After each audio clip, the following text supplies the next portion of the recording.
Where's north from here?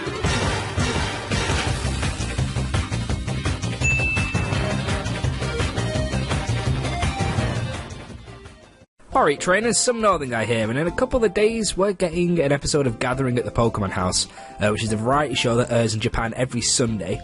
And this upcoming one on April the 3rd, the director of Pokemon, Junichi Masuda, is going to be on, alongside with the battle director, Shigeki Morimoto, and the director of Auras, Shigeru Omori, are going to be on the show, and we're getting some big Sun and Moon news. Hopefully it'll be more than what we got when they showed off the footage of Auras. That was literally just Kyogre and Groudon coming out of the water. Quite a disappointment. But that got me thinking, I haven't actually, done a video or done anything on Poké Amino or whatever about the main things I want to see in Sun and Moon. I did a blog about the 6 smaller things I want to see in it, so like the recap from Fire Red and Leaf Green whenever you continue your save, or the Pokéathlon from Heart Gold Soul Silver. Rumours are it's linked to Johto, so we might see that come back. But I haven't really done the big things I want to see, so jumping on another bandwagon, guys. Here are my top 5 things I want to see in Pokemon Sun and Moon. Arguably quite late to the party on this one.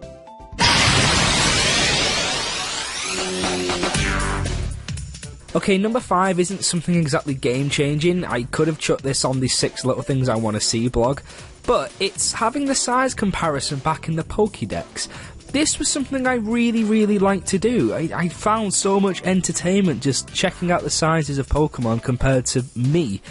And it was really fun and interesting, because there were Pokemon that you were like, hang on, that thing's that big?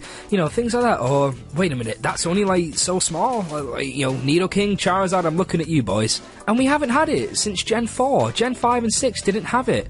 Auras had that sort of like parade thing in the Pokédex, where it literally just scrolls all the Pokemon stood next to your trainer, but you can't actually go on a single Pokemon and look at it compared to your trainer, or at least I can't figure out how to get it to do that without it showing it for a few seconds and then sliding along the screen and scrolling onto the next Pokemon. It's little things like this that I really enjoy about Pokemon games, and hopefully Sun and Moon bring it back the way that it used to be from Gen 3 and 4, and it sticks around from then on, because it's great, I love it.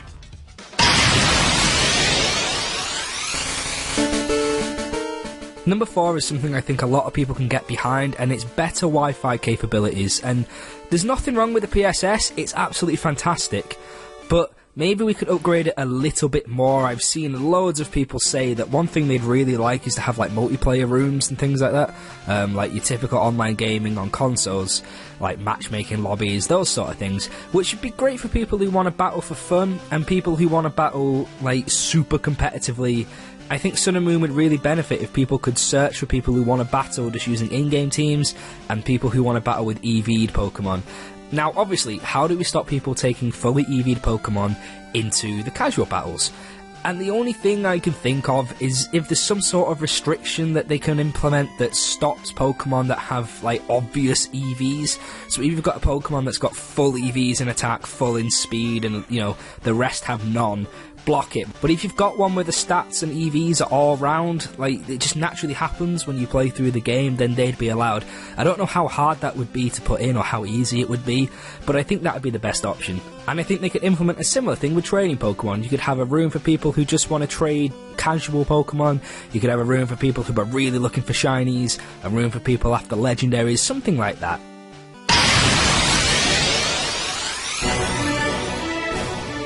Number 3 is a Dark-type gym. It's always wound me up. We've never had a Dark-type gym leader, and I know there's loads of theories out there as to why we can't have a Dark-type gym leader, because it's meant to be the evil type. The ideals of Dark-type trainers aren't really, you know, great for gym leaders. They're meant to be leaders, no shit, and someone to look up to.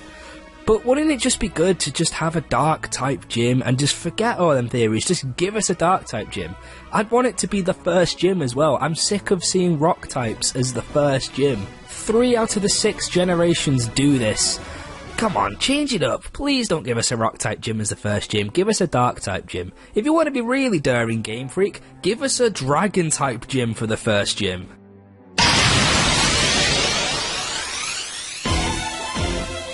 Coming in at number 2 is a better rival than what we've had in previous gens, especially Black and White and X and Y. I want a rival who's arrogant, who winds me up, who I feel good when I beat him into the ground. Someone like Blue or Silver. Don't give me 4 rivals and we're all best mates and it's a bit of friendly competition. I want my rival to be a dick. I want my rival to get in my face, wind me up and always be one step ahead of me until finally I beat him at the championship. I want the rival to be the champion. Again, throw back to Red and Blue. Make your rival the champion. That was fantastic.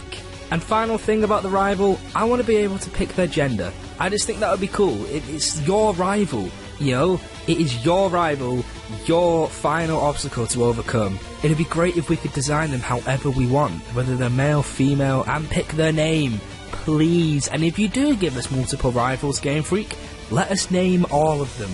I've been so annoyed that you can't name your rivals for the last 2 generations.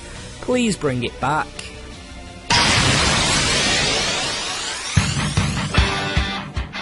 And the number one thing that I want to see in Sun and Moon is character customization.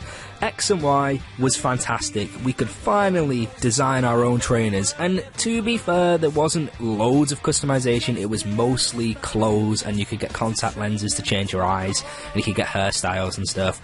But imagine if from the word go, you could design your trainer however you wanted out of certain options and then unlock more throughout the game.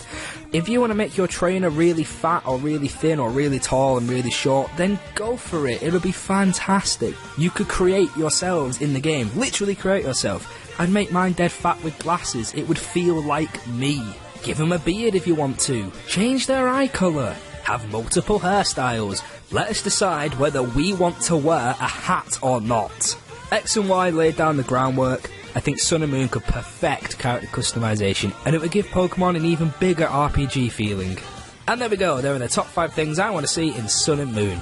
I didn't mention any Mega Evolutions because I've already done a video about my top 6 Megas I want to see in Sun and Moon, so hit the annotation on screen to go and check those out. And if you want to see some more stuff from me, then hit that subscribe button, give us a like, and you can always follow me on Twitter and Poké Amino as well. Oh, and really quickly, I'm lagging behind on the Catch'em Crystal Let's Play, but hopefully that'll pick up the pace again soon. But until then, I'll see you in the next video. Have a good one, guys. Bye!